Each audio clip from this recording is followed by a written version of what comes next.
Tonight on News at 9, new constitution. President assures the Mahasangha that they will be consulted on draft constitution. First at 9, this is Other Derana 24/7. Also more on the new constitution, Athuraliya Ratanathera says president has no mandate for a fresh constitution. Suspending business. Central Bank suspends perpetual treasuries limited for carrying on business as a primary dealer. Visiting Sri Lanka, United Nations Special Envoy on Human Rights and Counter-Terrorism Ben Emerson to arrive in the island next week. And in sports, Zimbabwe vs Sri Lanka, Lions' second consecutive win against Zimbabwe with maiden centuries from Dikwala and Gunathilaka. Very important knock for both Gunathilaka and also Dikwala.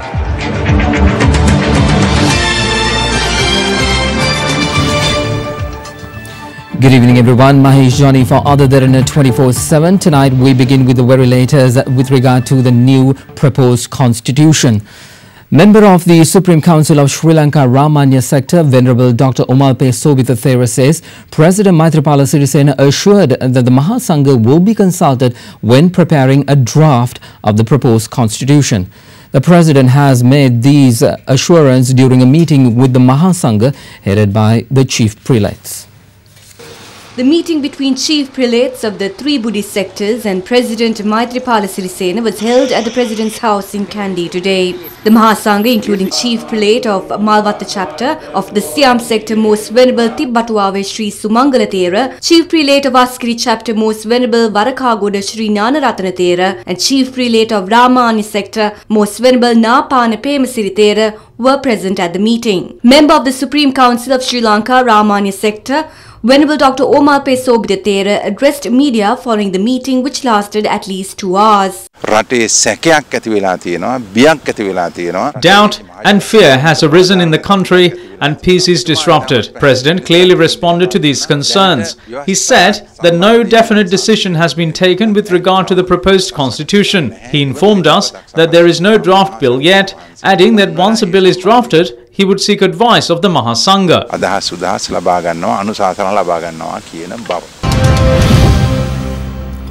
Parliamentarian Venerable Athuraliya Ratanathera says they wouldn't have supported President Maithripala Sirisena had they known of plans to introduce a new constitution. Venerable Athuraliya Ratanathera made these remarks addressing a media briefing organised by the National Council of Sri Lanka in Colombo this evening.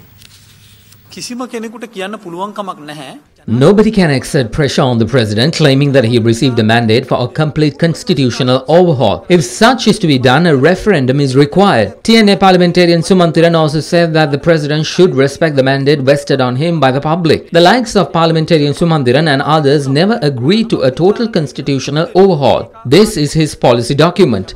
We have to go for a referendum if we are to abolish the presidency or to slash presidential powers. But we had no agreements. We can't betray the country's safety, independence and sovereignty. We are in parliament to safeguard those. I arranged the first meeting to bring Maithripala Sirisena as the presidential candidate. It is I who played the major role there. These NGO personalities could not form a government had it not been for the support of some SLFP parliamentarians. All these members of the Constitutional Assembly are from that NGO cadre. They are attempting to introduce a new constitution under the label of good governance.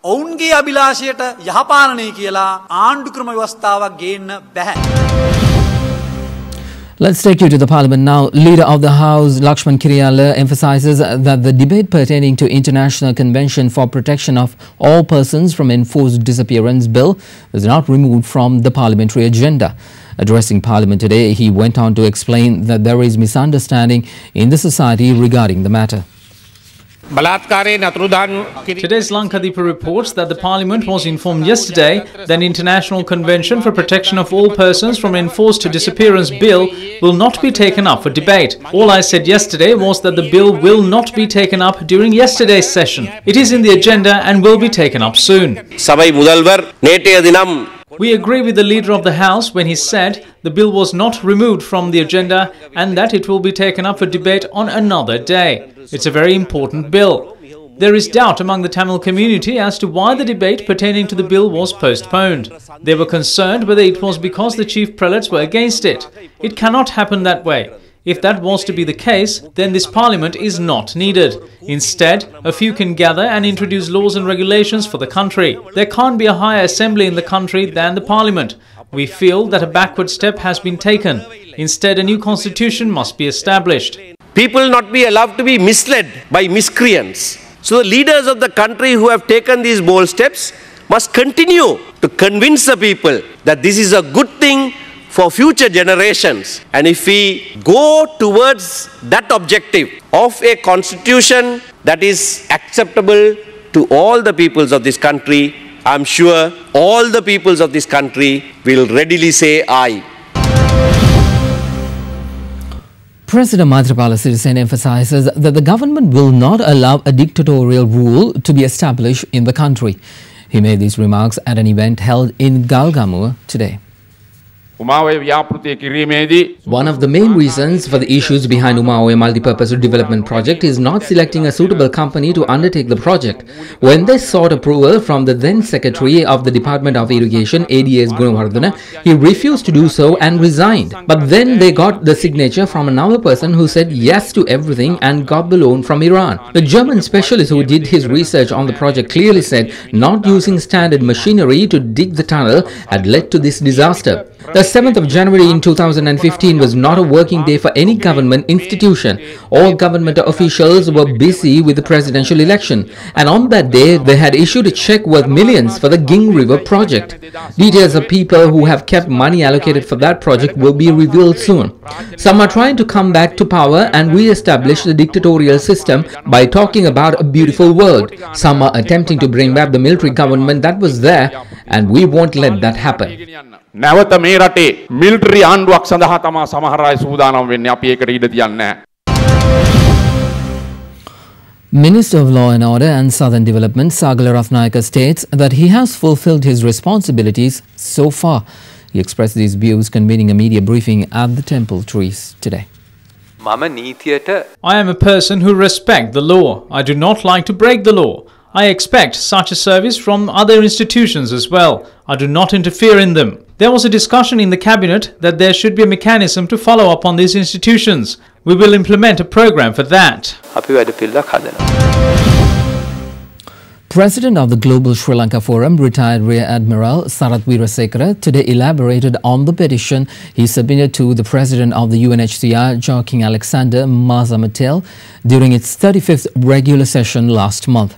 It was filed in response to the report on Sri Lanka compiled by UN Special Envoy Professor Monica Pinto on shortcomings in the country's judicial system. Addressing media, retired Rear Admiral Sarath Weerasekara revealed that the UN High Commissioner of Human Rights, Prince Zaid bin Ra'ad Al Hussein, had responded to the petition in London a few days ago. In response to that, at this Grotius lecture held on 26th of June, and he gave a lecture. And he said, citing Prime Minister May, a former Sri Lankan Rear Admiral delivered a petition to the President of the Human Rights Council. He demanded action be taken against my office for forcing Sri Lanka to undertake constitutional reforms and for exerting pressure on them to create a hybrid court to try perpetrators of war crimes and crimes against humanity, when in reality, he claimed all they had engaged in was fighting terrorism. I said, if our soldiers have done anything wrong, let them be tried by our local judiciary. If you recommend a hybrid court for us, then you must, as per your mandate, you are obliged to recommend a hybrid court for the British and the US soldiers who are fighting terrorism. Meanwhile, the United Nations Special Envoy on Human Rights and Counter-Terrorism, Ben Emerson, will arrive in Sri Lanka on Monday to gather first-hand information on initiatives in the area of counter-terrorism and assess how they affect the promotion and protection of human rights. During his 5-day mission, Ben Emerson will conduct high-level meetings with representatives of the government, including the ministries responsible for foreign affairs, law and order, southern development, justice, defence, finance, media, prison reforms and rehabilitation. Resettlements and Hindu Religious Affairs ministries will also have meetings with the special envoy. He will also go on to places of detention to interview persons suspected or convicted of terrorist crimes. The special envoy will present a comprehensive report with his findings and recommendations to the UN Human Rights Council in March 2018. Also in local news, Venerable L.A. Gunawansa Thera says that not a single country in the world has put their own war heroes in trouble following a victorious civil war. The Venerable Thera made these remarks addressing a seminar in Colombo yesterday. I have never seen a government maligned to such a degree as this one in such a short period of time. Government created issues with the Mahasangha, doctors, university students, the Inland Revenue Department, customs, as well as employees of the Ceylon Electricity Board. We want to say to this government that we are vigilant. The Mahasangha of the country are ready to lead the public. Now the public should stand together with us. I suspect that the Sinhala Buddhists always play the role of contractors. They handed the war over to the army. Peace was handed to Norway and reaching Nibbana was handed to Mahasangha. Enough is enough. Supreme Court today allowed the Government Medical Officers Association to intervene in the petition filed by the Sri Lanka Medical Council over Saitam. Supreme Court issued the order when the relevant petition was taken up for the second day today.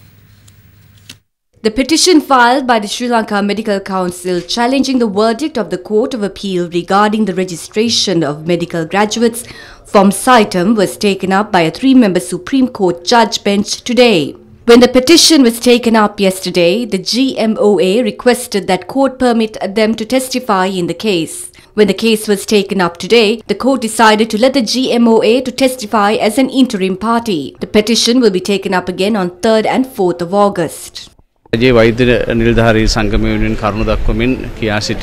We requested the court to let the GMOA intervene to testify, since this issue has an impact on the medical profession of this country.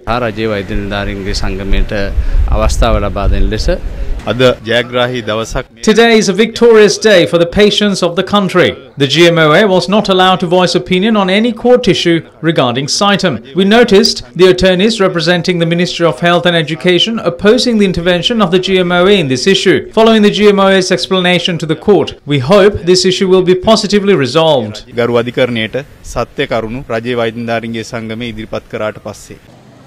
In the meantime, Intermedical Faculty Students Action Committee engaged in a silent protest against Saitam in front of the Supreme Court this morning.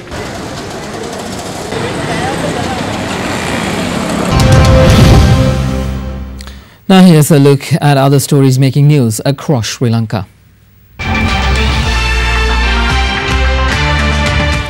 Police took measures to temporarily close the road from Lotus Roundabout to Presidential Secretariat due to the protest of the Combined Association of Unemployed Graduates this noon. The protest led to heavy traffic congestion. It was organized adjacent to the Peta railway station today, demanding solutions to the issue of graduates. Minister of Ports and Shipping Mahinda Samarasinghe expressed his views regarding the International Convention for the Protection of All Persons from Enforcing Disappearance Bill during a media briefing convened by the SLFP today. President Maithripala Sirisena said that it is better to study it before bringing the act. He expressed his views before everyone else. India, Maldives and Sri Lanka signed this agreement from South Asia. Sri Lanka signed it on May 2016 to ratify it. Seeking public opinion and informing the parliament should be done before signing these agreements. Sometimes we sign the agreements under international influence and later we suffer consequences. Parliamentarian Dew Gunasekara says it's time to include global warming in political agendas and extremism is the chief contributor of terrorism. Furthermore, he states that though the war ended, issues still prevail. The Election Commission has granted permission to register 6 new political parties. Chairman of the Election Commission, Mahinda Deshapriya, said that although 92 political parties applied for registration, only 6 political parties qualified for registration. Furthermore, he said that the relevant gazette notification will be issued in the future. And finally, a 15-year-old boy accused of theft has been arrested by the Munaragala police. He was caught on CCTV camera stealing money in a shop in Nakka, Munaragala.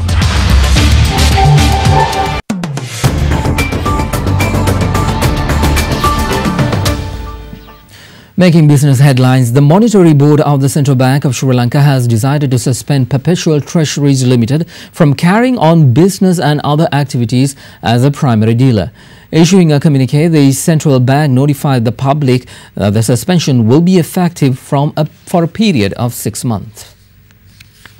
Central Bank says in its communique that Perpetual Treasuries Limited will be suspended from carrying on the business of a primary dealer for a period of 6 months with effective from 4:30 p.m. today. It also mentions that the central bank will take necessary measures to ensure that this regulatory action does not have a disruptive impact on the market. It goes on to say that action will also be taken to facilitate the handling of interests of customers and counterparties of Perpetual Private Limited in an orderly manner.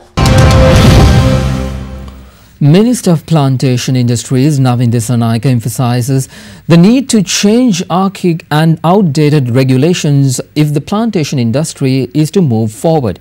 Speaking at the launch of the Global Ceylon Tea Party held in Colombo today, the minister added that pesticides have become a major hindrance to the tea industry. The Global Ceylon Tea Party aims to commemorate the 150-year-old legacy of the tea industry in Sri Lanka. Locations in up to 50 countries are targeted to celebrate the unprecedented event that will set a record for the largest and longest global tea party. The event was organized by the Colombo Tea Traders Association together with the Sri Lanka Tea Board. There are, of course, various debates about how this tea industry should go forward. There has to be some kind of consensus, some consensuality in moving forward. There were price issues, now there are production issues which we have to resolve. Next week I will be sorting the issue of the weedicide issue. That is one of the major problems that we have. So sometimes it's very frustrating as a minister because the government procedures, the government regulations make it very difficult for us to move things forward. I was just asking the chairman what is the point of having a party without any alcohol, and then I asked him, is there a tea alcohol that we can give? He said no, there isn't. But really these are, although you can laugh, it's really because we can't, on the government tender procedure or any administrative or financial regulations, we can't serve alcohol. So these are some of the archaic and old government procedures that are still there, which has to be surely changed. The Asian Development Bank has doubled its multi-sectoral assistance to Sri Lanka as a result of the merger of its two main windows of financing. This was highlighted when ADB Country Director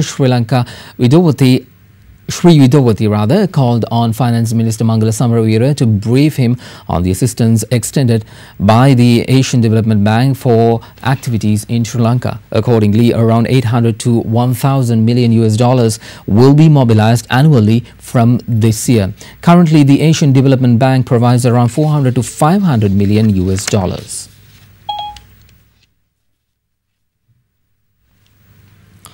The European Union and Japan have formally agreed an outline free trade deal today.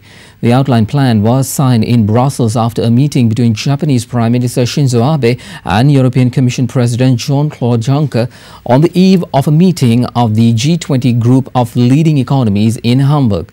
The agreement paves way for trading in goods without tariff barriers between two of the world's biggest economic areas.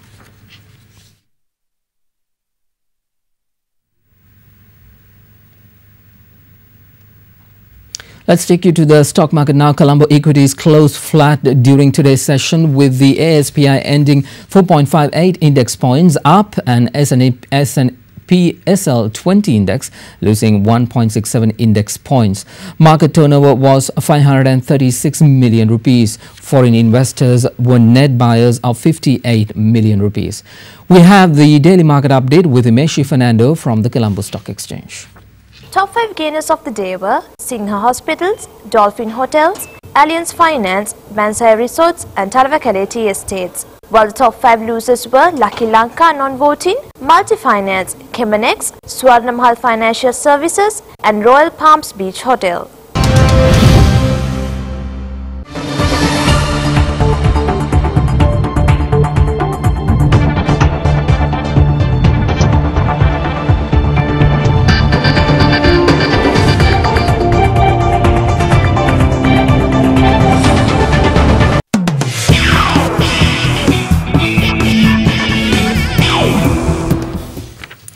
On to sports now, Sri Lanka picked up an 8-wicket win over Zimbabwe earlier today on the back of a brilliant opening partnership between Niroshan Dikwala and Danushka Gunathilaka. The pair put on 229 runs in 36 overs, chasing 310 put on by Zimbabwe at Suryaveva Hambantota.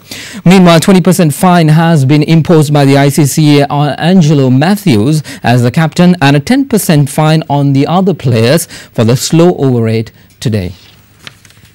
Sri Lanka won the toss and elected to bowl first, but was soon on the back foot when Hamilton Masakadza and Tarisaya Masakanda put on a 127-run second-wicket partnership. Masakadza top scored for the visitors with 111, while Masakanda and Sean Williams both scored in the 40s, helping them to 310 for 8 in their allotted 50 overs. Leg spinner Wanindu Hasaranga was the pick of the bowlers for the Lions, picking up 2 for 44, while Asela Gunaratne also claimed 2 scalps. In reply, Sri Lanka's openers both scored maiden ODI centuries, with Dikwala scoring 102, while Gunathilaka scored a 111-ball 116. Kusal Mendis and Upul Tharanga closed out the game for the Lions with a 57-ball unbeaten 75-run partnership. Short. Danushka is suspended. There it is. That should be it. That should be it in terms of length. 16 balls to spare. More cricket. Sri Lanka suffered yet another defeat in their 4th game of the ICC Women's World Cup last evening when they fell 16 runs short against India at the county ground in Derby. Meanwhile, England put on a dominant performance to beat South Africa by 68 runs, while Australia continued their winning ways by beating Pakistan by 159 runs. Having elected to bat, India set Sri Lanka a target of 232, with Deepthi Sharma top scoring with 78, while Shripali Virakodi picking up 3 for 28 for Sri Lanka. In reply, Sri Lanka managed just 216 for the loss of 7 in their 50 overs, with Dilani Manodara's 75-ball 61 being the only performance of note. Meanwhile, in Bristol, England batting first put on 373 for 5, with centuries from Tammy Beaumont and Sarah Taylor before restricting South Africa to 305 for 9, with Danielle Hazel claiming 3 scalps. Australia, also batting first, put on 290 for 8 in their 50 overs before Kirsten Beams and Ashley Gardner ripped through the Pakistan lineup, picking up 3 wickets each to bowl them out for just 131.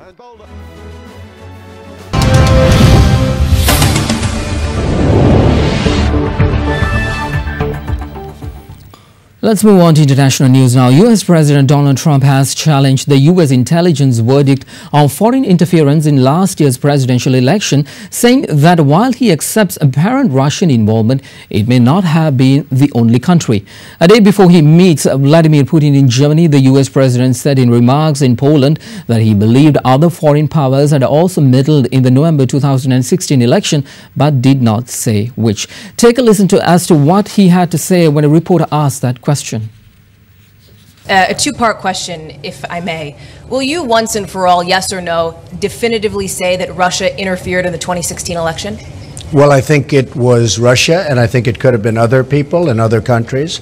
Could have been a lot of people interfered. I said it very simply. I think it could very well have been Russia, but I think it could well have been other countries, and I won't be specific, but I think a lot of people interfere. I think it's been happening for a long time. It's been happening for many, many years.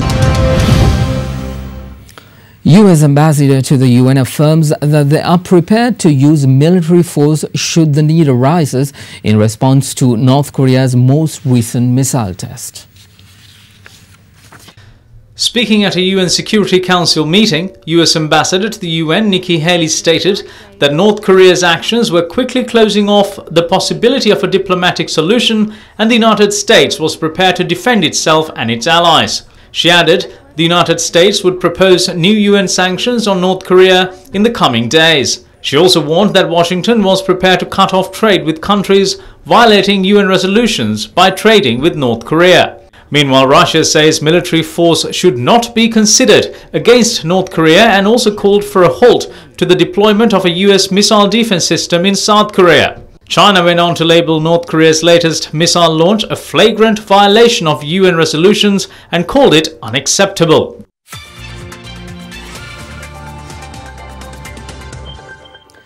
Bit of entertainment news now, bringing to light a much revered but rarely portrayed character in Buddhist lore. The film Bimba Devi alias Yashodhara is set to premiere next January. Directed by Professor Sunil Ariyaratne, the film stars Indian actors Pallavi Subhash and A. Chowdhury in the leading roles.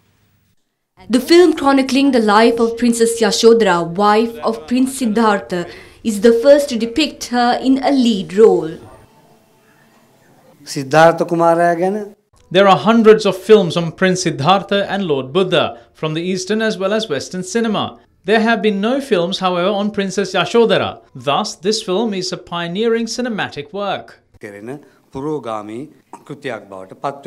Starring in the title role is Pallavi Subhash, who is already a well-known figure to the Sri Lankan audience for her role as Dharma in the historical drama Adhiraja Dharma Shoka, currently airing on TV Derana. It's really been a beautiful experience. It's the most challenging character so far I have played in my life. That emotions is so deep for herself. I used to explore that character so much. Playing the role of Prince Siddhartha is A. Chowdhury, a relative novice to cinema hailing from Uttar Pradesh. Just the research of this character and preparing for it made me so much peaceful from inside. I felt that there's so much to life more than the materialistic things that we all fight for. I think the audience should really support Sri Lankan cinema so that it comes out on a global scale.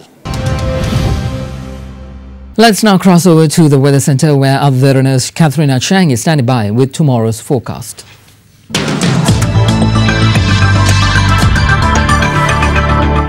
A very good evening and welcome to the Weather Centre. Now, fair weather is forecast in most areas of the island over the next 24 hours. People residing in Sabaragamu as well as the eastern province, however, should brace themselves for some wet weather over the course of the day. Same can be expected in the Kalutara district, where intermittent showers may also be expected. Now, moving on to the south part of the island, the fishing community are to remain vigilant as wind speeds of over 50 km per hour can be expected during the day. It's now time to take a look at the city-by-city forecast for temperatures in key cities across the island.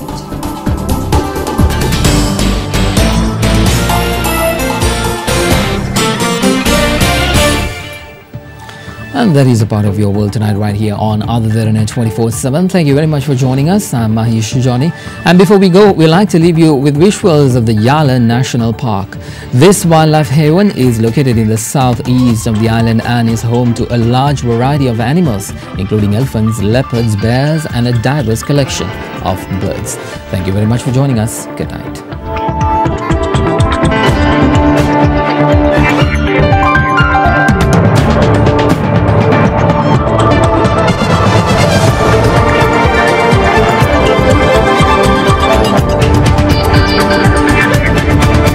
Bringing you the news and information 24 hours a day. This is Sri Lanka's premier news channel, Other Derana 24/7.